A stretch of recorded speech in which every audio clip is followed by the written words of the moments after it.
अमर शहीद भगत सिंह की। 1907 में इनका जन्म हुआ। लयालपुर नाम का गांव लाहौर में पड़ता था आज, जो कि पाकिस्तान में है। मां विद्यावती कौर, पिता किशन सिंह। बचपन से ही जो लाहौर में एक स्कूल था जो कि ब्रिटिश सरकार का, ब्रिटिश हुकूमत से इन्फ्लुएंस स्कूल था, उसको ज्वाइन नहीं किया। दयानंद एंग्लो वैदिक पद्धति के द्वारा जो स्कूल, जिसको आजकल डीएवी बोलते हैं ना, दयानंद एंग्लो, आर्य समाजी माहौल में पढ़ना इन्होंने चुना। शुरू से ही इतना पढ़ाई में तेज, इतना तेज कि बचपन भर में इन्होंने लगभग 50 किताबें स्कूल टाइम में ही पढ़ डाली, जो कि अपने स्कूल से अलग किताबें थी। पॉलिटिकल रिफॉर्म, सोशल रिफॉर्म, किसी भी प्रकार के इकोनॉमिक रेजिम पे जो किताबें, इनका बड़ा इंटरेस्ट था। जो एकाकी की भावना थी ना भगत सिंह में, वो सीखना चाहिए।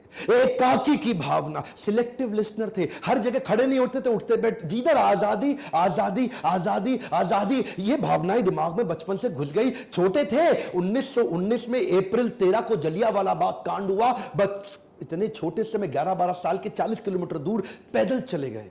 उसी जलियांवाला बाग में पहुंच गए। वो आवाजें कौन रही थी इनके दिमाग में, जो वो लाशें थी वहां पे, कितने लोग चले गए। काफी लोग तो वहां पास में पड़ा कुआं था, उसी में डूब गए, उसी में कूद के छलांग मार के, क्योंकि जनरल डायर ने जो गोलियां मारने का सबको आदेश दे दिया। कहते हैं कि आज भी उस कुएं से पानी निकालो तो उसमें रक्त की बूंदें मिलती हैं आज भी। ये वहां से खून से भरी मिट्टी को बर्तन में डाल के ले आए एक बोतल में, और घर में लाके इतने सुन्न हो गए। सोचो छोटा सा बच्चा है, क्योंकि इसके दिमाग में ना वो घुस चुका था। इसकी बहन ने पूछा क्या हुआ, बता दे क्या हुआ, इतनी देर से क्यों आया। ये बोला ये खून मेरे उन शहीदों का है, देशवासियों का, जिसका मैं बदला लूंगा, अंग्रेजों को मार भगाऊंगा। जब इनके पिता खेती किया करते थे ना, बोले आम की गुठली क्यों बोई, पिता से पूछते थे। पिता कहते थे बेटा आम लगेंगे, पेड़ लगेगा। ये कहते थे ठीक है जी, मैं बंदूक बो दूंगा ताकि बंदूकों का पेड़ लग जाए। इतने छोटा सा बच्चा क्या सोच रहा है, कहता है कि मुझे बंदूक इसलिए चाहिए ताकि अंग्रेजों को भगा दूं। 1920 के आसपास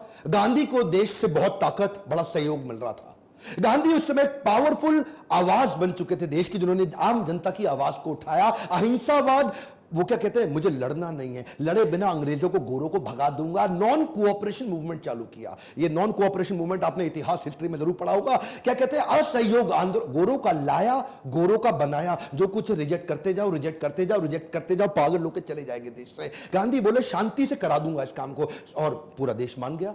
उस समय बड़े प्रभावित थे शहीद आजम भगत सिंह उनके विचार से, वो भी ज्वाइन कर गए। उन्हीं दिनों चौरी चौरा नाम का एक स्थान, जो कि गोरखपुर में बिहार के नजदीक आज भी पड़ता है, वहां पे 1922 में, उस समय 14 साल के रहे होंगे भगत सिंह, 1922 में इन्होंने एक पुलिस थाने के सामने जोरदार प्रदर्शनकारियों ने शोर मचाया। वहां एक बाजार में अंग्रेजी शराब बिक रही थी।